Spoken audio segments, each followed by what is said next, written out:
Welcome to the Dice Gods. My name is Hydra, and today we're going to take a quick look at the new releases which dropped for Infinity at the GenCon seminar on the weekend, a couple of days ago, as I record this.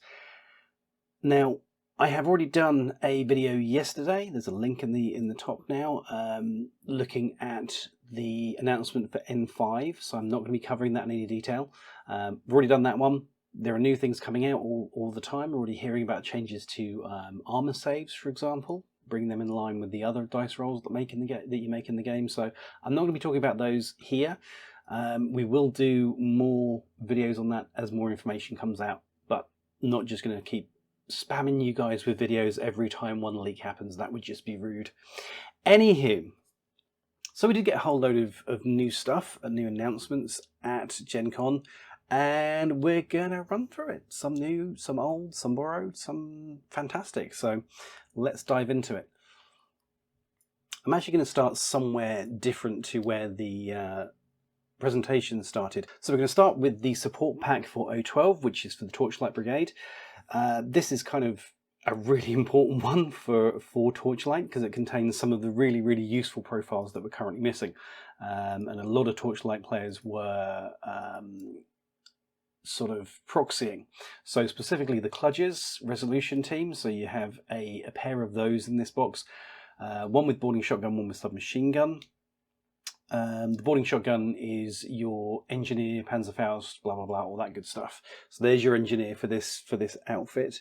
The other Kludger with the submachine gun is your doctor. So there's a nice cheap doctor option in there. 24 points for a submachine gun adhesive launcher with mimetism and super jump. Not to be sniffed at, especially not with Whip 14. They are also joined by Wave Riders, a Wave Rider, not Wave Riders in plural, which that's the submachine gun variant. I just had to check. So you've got the submachine gun version of the Wave Rider in there. That is a hacker or a killer hacker. The killer hacker very hideously has +1 damage to Trinity, while the standard hacker has +1 burst to Oblivion, so that's nice. Mimetism, -3, 6-2 movement. Potentially a very cool little unit, 24, 22 points, depending on which version you take. BTS 6, Arm 3, only Whip 13. So not the brightest bulb in the pack, but certainly worth having. So I think a lot of Torchlight players are going to dive on that one. Yeah, and lovely looking miniatures. Very nice looking miniatures. Next up, we have the Triphammer, which is a repurposed tag, essentially. This bad guy appears in lots of different factions, actually, including Nomads and stuff like that. So there are 4 variants of that in the Nomad side of things. You're looking at effectively a 3-wound tag. Starts off with Arm 7, goes down to Arm 4. When it gets battle ravaged, it loses its first 2 structure. 52 to 63 points, depending on what particular loadout you take. The one in the box is the heavy shotgun variant.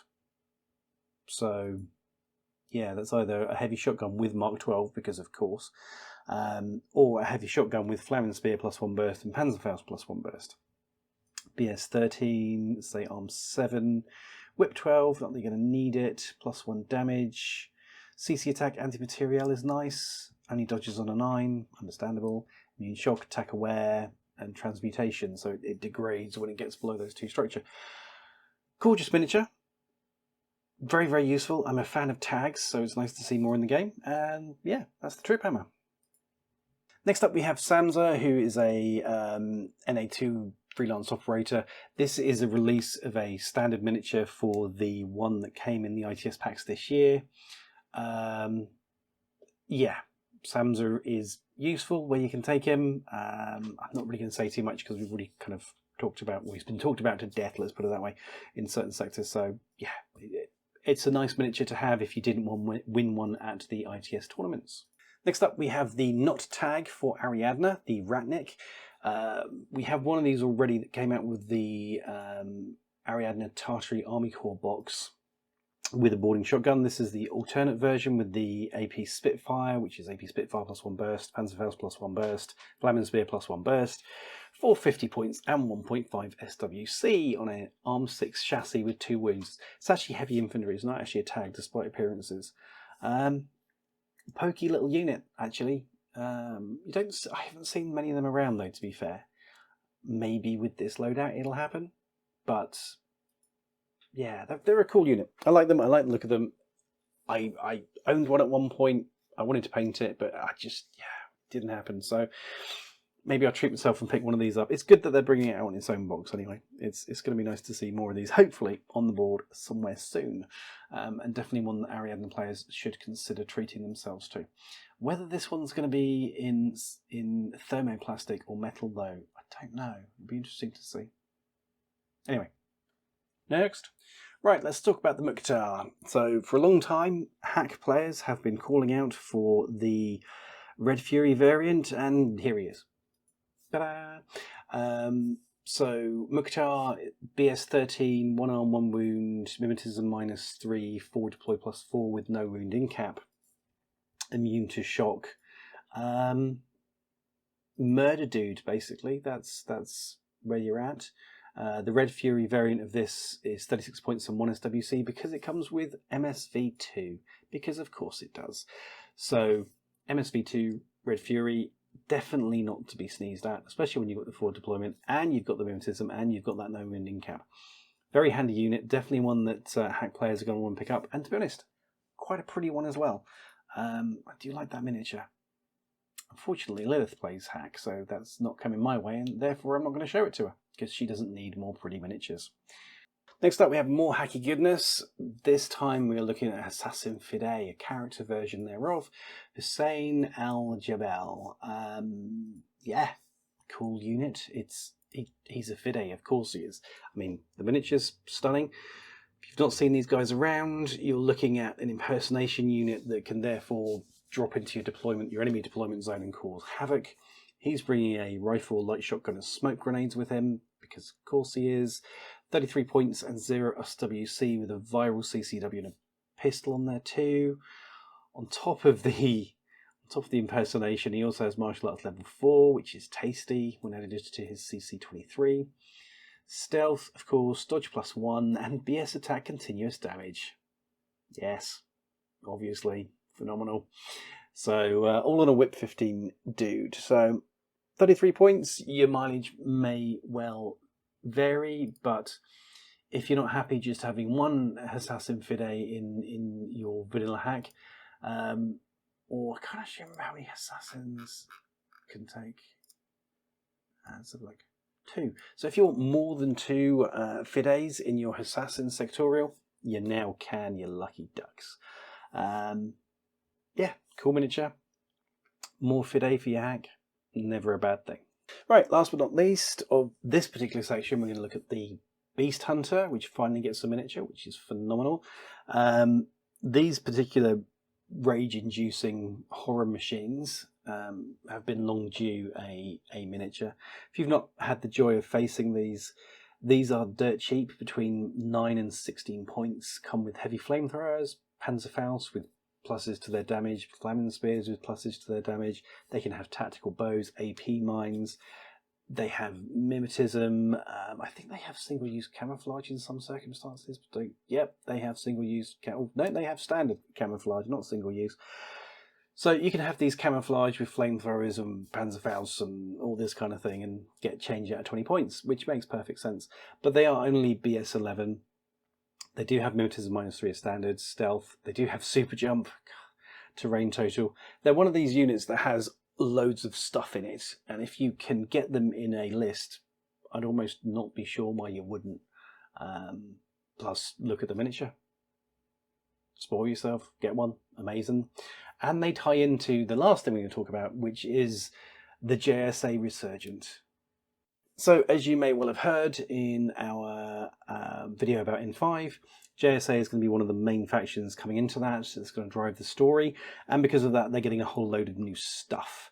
Now, a lot of this stuff, we don't know what it is yet. So let's talk about what we do know, what there is. We have the Dyokai, which was one of the release miniatures for the revamp of JSA when that happened several years ago now. I love the Dyokai. I think he's phenomenal.